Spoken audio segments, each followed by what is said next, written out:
A huge renovation for elder care? $30,000? What's going on? Wait, isn't that my wife's parents' house? Then, I get this strange call from someone claiming to be my estranged sister-in-law's husband. Something doesn't add up here.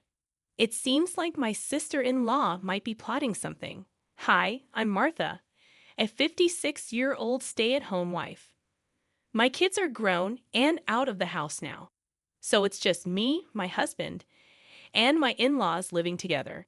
Thankfully, I have a good relationship with them, which is nice since I lost my own parents when I was young.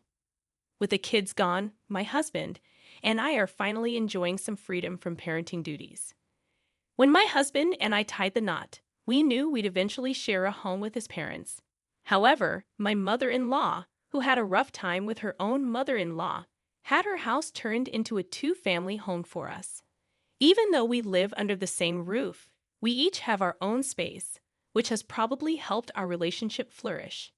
While my husband is at work during the day, I often hang out with my in-laws. One day, while my father-in-law was busy with farm chores, I was fixing lunch in the kitchen, planning for us to enjoy it outside. Suddenly, a call came from one of my father-in-law's farming buddies, informing us that he had fallen and broken a bone. He had already been rushed to the family doctor in a pickup truck. My mother-in-law and I abandoned the food and hurried to the hospital. When we got there, emergency surgery was in progress. Despite seeming healthy, my father-in-law was in his 80s, so bouncing back from a fracture wouldn't be easy.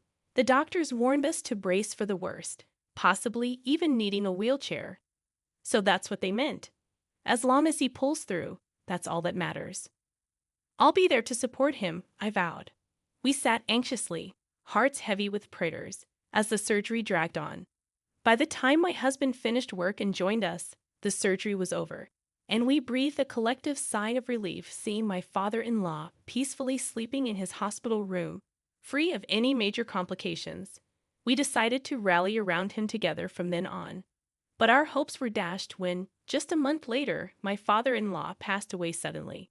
His age had left him vulnerable, and he succumbed to an infection that took hold after the surgery. With many of his friends and family also elderly, we hesitated to burden them with news of the wake and funeral. After much discussion, we settled on a private family funeral. Yet even in death, there were unresolved tensions. What about my sister-in-law? I raised the question to my mother-in-law and husband, both wearing expressions of disapproval, likely remembering her troubled marriage, which they had vehemently opposed. While my husband didn't share their strong opposition, he couldn't fully embrace the idea either. This created a strain, causing their relationship with their daughter to become distant. Still, she was their flesh and blood. Shouldn't she have the chance to bid her final farewell? Eventually, they relented, agreeing that if we could reach her, she could attend. But our attempts to contact her proved futile, and the funeral proceeded without her presence. It's just the way things are with her. It's fate. Don't dwell on it, Martha. My mother-in-law comforted me, gently patting my shoulder as we made our way home from the crematorium with my father-in-law's ashes. His sudden passing left us all reeling, without any mental preparation for the funeral and cremation process. As we clasped his ashes and lit incense, the days that followed were filled with a sense of emptiness. It's easier when my husband is here. We can lean on each other. But when he's at work, the silence becomes unbearable. So I find solace in my mother-in-law's company. I know she's enduring even greater pain and sorrow than I am. After all, she lost the husband she'd been with for so many years in the blink of an eye. Even if it's just a facade, I make an effort to maintain a cheerful demeanor around her, I admitted. But my mother-in-law surprised me with her pragmatism. I had planned to keep things this way until the 49th day. However, yes, we can go through his belongings later. But I'm already over 80. You look remarkably young for your age, mother-in-law. Rarely ill, she'd often mention her only hospitalization being childbirth, indicating her robust health. Essentially, she assured us not to worry about her.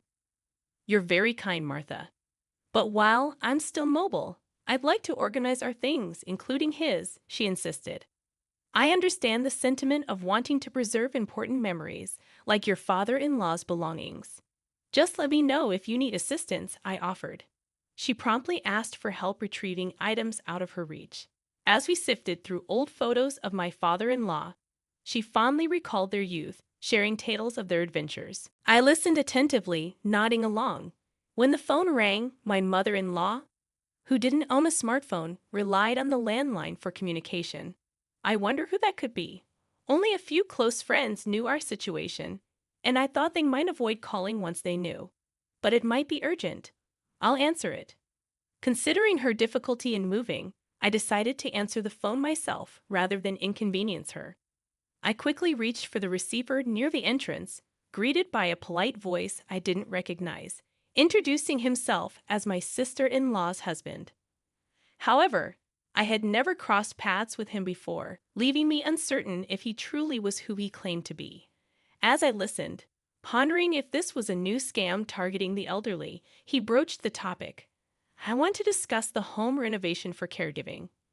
My father-in-law had already passed away, so why mention caregiving renovations now? Could he have mistaken my mother-in-law's situation? But she wasn't in need of such extensive care. Excuse me? Are you certain you've dialed the right number? This is my wife's family home, isn't it? The man, supposedly my sister-in-law's husband, referenced her maiden name, which indeed matched my husband's family. There was no mistaking this as their residence. Furthermore, his mention of my sister-in-law's name confirmed his authenticity. Yes, the person you mentioned is indeed my husband's sister. Thank you for your understanding. Given the difficulties our family has faced due to our troubled marriage, I feared I had made a negative impression once again. Although I wasn't privy to why my in-laws vehemently opposed my sister-in-law's marriage, this man didn't give off any negative vibes. On the contrary, he appeared genuinely humble and sincere. According to him, he had heard about the estimated $30,000 needed for caregiving renovations and was determined to make amends for the trouble he had caused. He assured us he intended to fulfill the payment, but needed an extension due to difficulty in gathering the funds by the deadline. It's awkward to have him explain everything before divulging this, but his earnestness made me falter. Thank you for your courtesy. Regarding the extension, please give me a moment. When did you learn about the caregiving renovation? My father-in-law was in good health and actively engaged in agriculture until recently. So there was no need for caregiving renovations at all. Past tense. Yes, my father-in-law passed away. We just concluded his funeral and cremation. I understand. I could almost sense his panic on the other end of the line. He must have been bewildered by the disparity between what his wife had relayed and the truth I presented. It simply didn't add up for him. Gradually, he confessed to having caused considerable distress to my in-laws. When he married into the family, he believed his wife's assertion that her father required care, and he aimed to offer financial aid as a gesture of apology for the inconvenience he had caused. He recounted this to me, seemingly sincere in his intentions. I probed how the notion of my father-in-law needing care had arisen. It emerged a few years back. Initially, he appeared to send a fixed sum each month to contribute to caregiving expenses. However, it became apparent that neither my father-in-law nor mother-in-law were aware of such arrangements. Had they known, my mother-in-law would have surely invited him to the funeral. He claimed her mother had expressed gratitude and that it had been helpful, leading me to believe I was gradually being forgiven. If you were truly forgiven, wouldn't she communicate with you? That's a valid point. Moreover, the amount of money sent annually seemed to be increasing. He had been sending more each month, assuming we had requested additional support, a request we had no memory of making. So none of this money reached you? As I confirmed, I sensed his growing frustration. It was challenging for me to articulate while also absorbing the information. I speculated that perhaps my sister-in-law. Well, I couldn't outright say you're being deceived. But he interjected. You don't need to tiptoe around it. I'm being deceived, aren't I? Unable to confirm or deny, I remained silent. He likely interpreted my silence as confirmation, seeking guidance on how to proceed if indeed being deceived. He turned to me. While it wasn't my place to advise, I couldn't bear to abandon my sister-in-law, my husband's sibling. Despite our estrangement, I assured him we would discuss the matter and get back to him later. And with that, our conversation concluded for the day. Upon returning to my mother-in-law, she remarked, "That was quite the lengthy call. Was it one of those persistent salespeople? You know, you should just hang up on them." She assumed it was a pushy sales call. "No, it was someone claiming to be my sister-in-law's husband," I replied, sharing the details of the conversation with her. Anger simmered beneath her calm facade as she listened, erupting further upon hearing the entirety of it. What kind of person is she, using her father as an excuse to extort money from her husband? My mother-in-law's hands trembled with fury. It wasn't the first time my sister-in-law had displayed financial irresponsibility, often splurging on luxury items she couldn't afford with her allowance or part-time job earnings. Her behavior seemed suspicious. When she decided to marry, her partner was a man of considerable wealth, which led her parents to vehemently oppose the union. Their opposition wasn't for the sake of my sister-in-law, but rather for her partner's well-being. We then agreed to wait at the culprit's residence with her husband for her eventual return. It had been so long since I last laid eyes on my sister-in-law. When she first introduced her then boyfriend, now husband, to her parents and brother with marriage intentions, there was quite a stir. However, as I wasn't yet formally part of the family, I wasn't present for the commotion. Hence, this would mark my initial encounter with my sister-in-law's spouse. As I had sensed during our phone conversation, he appeared genuinely sincere with a pleasant demeanor. Despite rumors of his substantial income, he didn't seem to lead an extravagant lifestyle. Instead, he appeared to opt for a more modest existence. However, if one of the reasons behind this modesty stemmed from my sister-in-law's deceit, it undoubtedly evoked a complex mix of emotions. Meeting my sister-in-law again after many years, her unexpected encounter with her mother at home left her visibly stunned, her eyes widening in disbelief as she stood frozen in place. The image I had of my sister-in-law was one of someone with a penchant for flashy things. However, the woman before me now appeared excessively ostentatious, lacking any sense of refinement, which was somewhat disheartening to witness. The three of us had agreed beforehand to play along with my sister-in-law's charade. Initially, we opted not to address her deceit directly. "It's been quite some time. I'm glad to see you're doing well," I greeted her with warmth. Caught off guard by the unexpected kindness, my sister-in-law stuttered in response to her mother, perhaps fearing her lies had been exposed, and she would face reprimand. "I've been wanting to see you again after all these years. How have you been?" We chose not to divulge the truth about her father's passing and upheld the pretense that he was still alive. I offered my apologies for not keeping in touch and exchanged pleasantries accordingly. Humbly, my sister-in-law expressed relief that her mother seemed healthy and admitted to worrying about her. However, conspicuously absent from her remarks was any mention of her father. We were keen to avoid any discussion that might inadvertently reveal the truth about her father's condition or the issue of caregiving expenses. It appeared that my husband and she had crossed paths before, yet her deception remained undetected. Perhaps she believed she could continue her charade without consequence. "Your mom seems pleased. It looks like you two are doing well together," remarked my mother-in-law.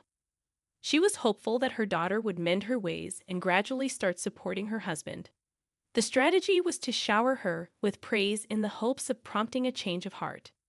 Somehow, my sister-in-law went a step too far, assuring my mother-in-law that she would provide caregiving support if needed and even insisted not to worry about finances.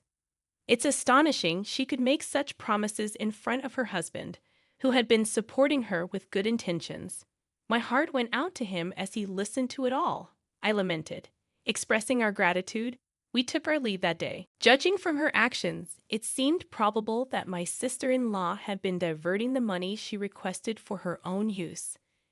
Uncertain of where the hefty sum of $30,000 had disappeared to, we opted to hire a private investigator to delve into her financial affairs. The monthly caregiving funds, totaling several $1,000s, were evidently being redirected for her personal benefit. However, what unfolded was a shocking revelation. She was deeply entangled with a favored club host, lavishing him with financial support in a bid to elevate his status. Her extravagant spending included purchasing costly bottles and accumulating debts she couldn't settle each month. As the host faced mounting pressure to settle his unpaid bills, amounting to $30,000, my sister-in-law's husband was incensed, realizing he could no longer turn a blind eye. He meticulously orchestrated his plans while she was away on a trip with her preferred host, oblivious to the unfolding events. Upon returning home a few days later, she was met with a stark reality. Her house was devoid of furniture or personal belongings, leaving her in a state of panic, frantically attempting to reach her husband to no avail. She eventually contacted me in distress. Initially hysterical, she immediately quieted down when I nonchalantly inquired about her trip with the club host. Unable to question how I was aware of her actions without admitting guilt, she found herself at a loss for words. Now it was my turn to confront her, leaving no room for rebuttal. Your deception hasn't gone unnoticed. You've betrayed not only your mother and husband, but also shattered any trust others may have had in you. Furthermore, the father-in-law you exploited as an excuse has passed away. It wasn't entirely her fault for being unaware of her father's passing, but using his supposed care as a pretext to solicit money was unquestionably wrong. I made it clear that her ex-husband was also privy to the truth, and upon realizing she had been abandoned, she erupted into a fit of screams over the phone, resembling a person unhinged. Refusing to engage with her ex-husband and unwilling to burden my elderly mother-in-law further, I volunteered to act as an intermediary with my sister-in-law.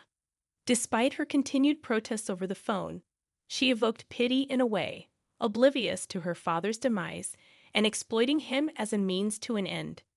Though she might harbor regrets, it was too late for remorse. I delivered one final message to her. Your ex-husband intends to demand full repayment for the money you squandered on the host. You'll need to find a way to settle the $30,000 debt on your own. Subsequently, she received legal documents from a lawyer. Despite her request to speak with her husband, he remained resolute, unable to stomach any interaction with his ex-wife, even for legal proceedings. With no room for negotiation, my sister-in-law was left to eke out a modest living while grappling with the weight of her debts. Naturally timid, she lived in perpetual fear of the lawyer's notices and the unwelcome visits from debt collectors. As for us, we resumed our ordinary lives. While it took some time to sift through my father-in-law's belongings, we resolved to move forward as a family, including his share. Recently, my mother-in-law has begun showing signs of decline, hinting that the day she'll require care may be nearing. Since we couldn't do much for my father-in-law, my husband, and I pledged to do our utmost for my mother-in-law,